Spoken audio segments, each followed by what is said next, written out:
guys, Andy Budget Angler here, just out for a bit of a special one really, I suppose, a bit of a new special video, a bit of something new for me. I've never caught a trout fly fishing.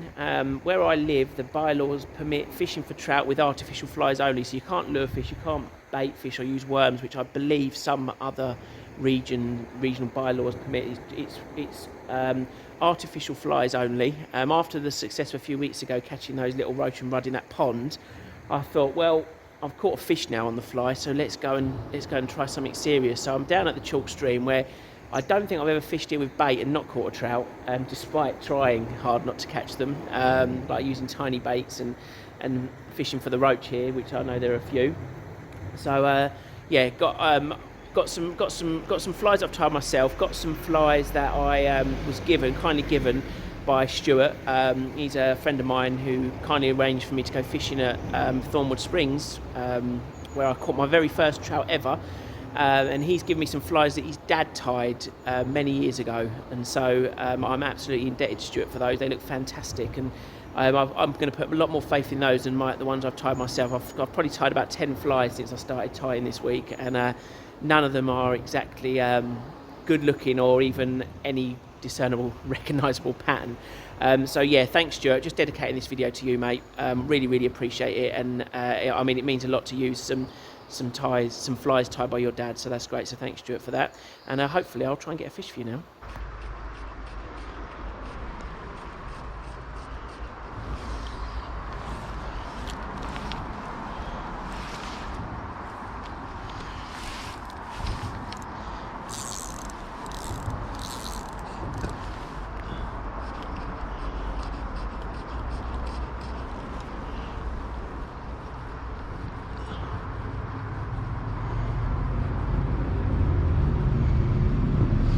Oh, I don't believe it, that was a bite. I do not believe it. I'm in shock.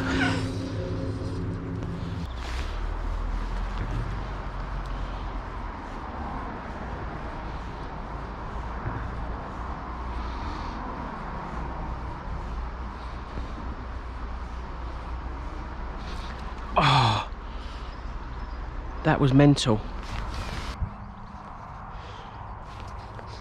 Fish on! Don't believe it. I do not believe it. Oh my god, no, my goodness. Right, calm down. Don't panic. Don't panic.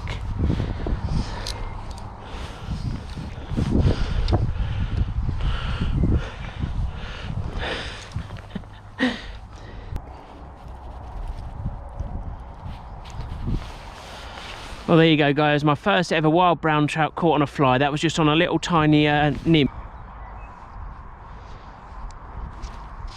Oh, and again, same spot, same fish, maybe.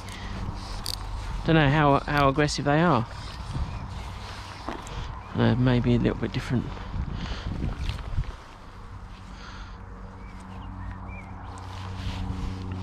And another one there, guys, absolutely cracking. They're only tiny weeny little fish, but I'll take them. Absolutely brilliant. This is great fun. Really nice.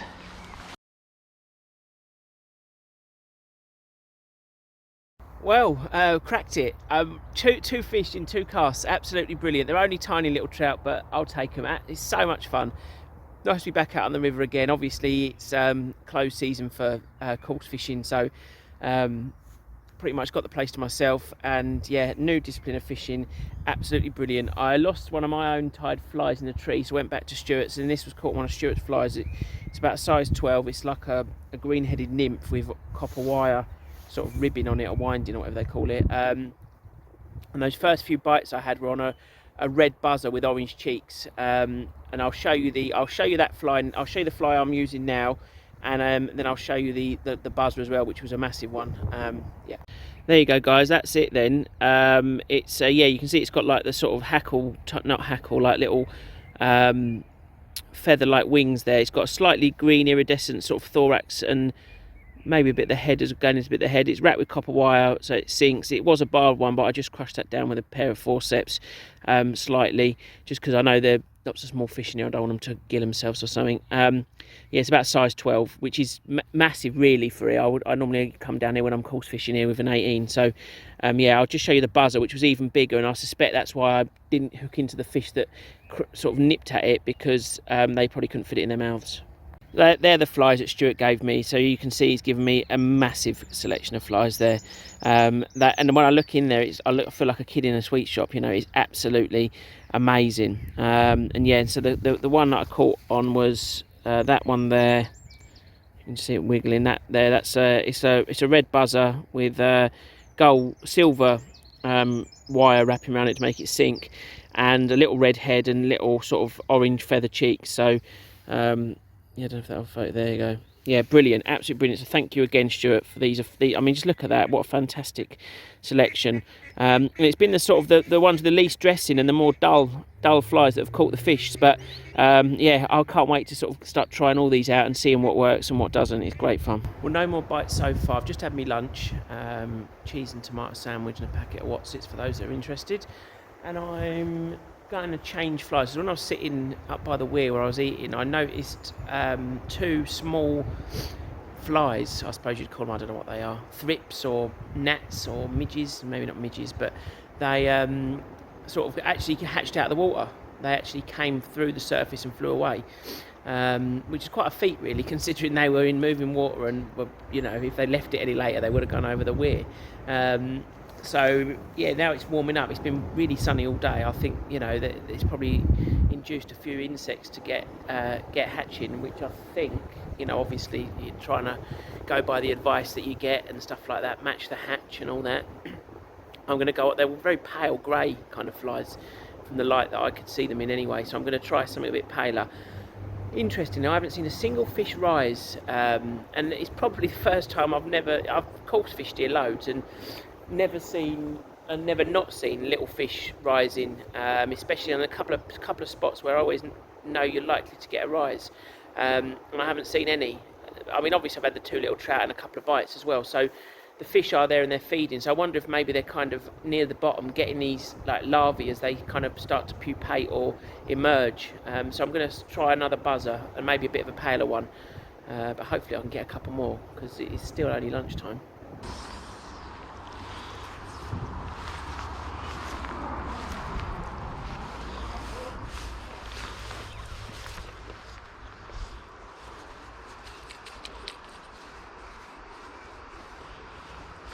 Oh.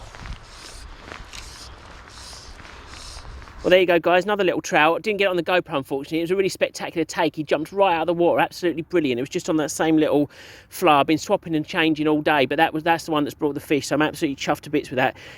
Brilliant. Oh, let's get him back. Well, guys, what a session that turned out to be. Absolutely grueling in some respects. I was out for 7 hours fishing, with one brief quarter of an hour stop for lunch, and just casting.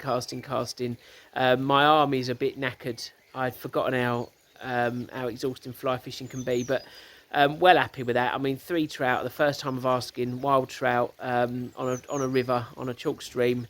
Absolutely brilliant, absolutely chuffed to bits with that. Really good fun. I missed a few fish, and hopefully some of that might have come out on the footage. You can see the little blow-ups where they hit the fly, because the flow was so fast. Even with the fast, heavy sinking flies, when I'm sort of retrieving against the flow, the fish sort of blew up, so I think the fly was just under the surface, and so they sort of like hit it from underneath.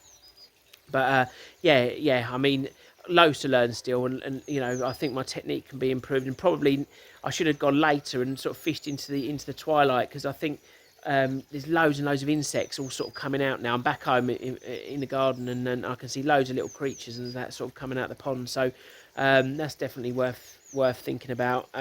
Just a little tip: these are polarizing glasses, Polaroids, whatever they're called. You know, don't go out without them. I didn't really spot any fish that I could target, but I was able to see where fish were, especially in the shallows. And admittedly, every time I sort of stuck my head over the swim, they'd dart off and disappear. So you know, it enables you to see the snags, it enables you to see the bottom and see the fish. And if you've never tried them, you know, even if you've got a cup of water with a reflection on it, you drop the glasses and put them on, and you can see right through it. I mean, even the garden pond, it just makes everything so much clearer. It's amazing. One thing I will say, if the phone's in landscape and you've got them on right now, the screen's completely blank. I can't actually see you or see me, and so that's another way to test that they're polarizing. Is if you look at a smartphone screen in landscape, you can't see it. The first time I was wearing them and I was trying to film, I thought there's something wrong with my phone. I thought every time I went into landscape, the screen went blank, and I thought it must have had a loose connection or something. But it was because I was wearing the glasses. But you put it back in portrait and you can see them again. Yeah, anyway, that's sort of me waffling on about glasses. I don't think there was anything else I wanted to say fishing wise, apart from really I did struggle to kind of get the bait where I wanted it as much as I did. A couple of times I think I would have benefited from fishing upstream, but every time wherever that was, the wind was always against me, and it was really, really difficult. And then if I did manage to get a reasonable cast upstream, I couldn't retrieve the fly fast enough for the flow, and so I was struggling to get the fly to move through the water like I imagined it would if it was like a little nymph or a fry or a larvae or something.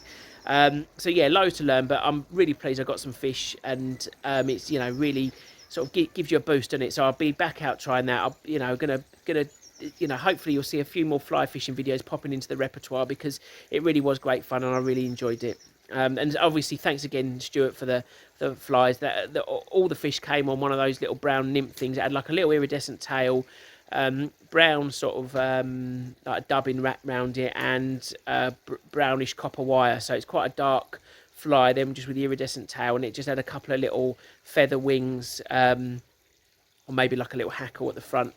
And so quite a simple, sort of quite a dull looking fly, as is the case from what I've been seeing. The duller the fly, the more fish they seem to catch. I did have a few little takes on that, on the sort of the bloodworm nymph that I showed you earlier, but I think the hook on that was probably a little bit big for the small trout.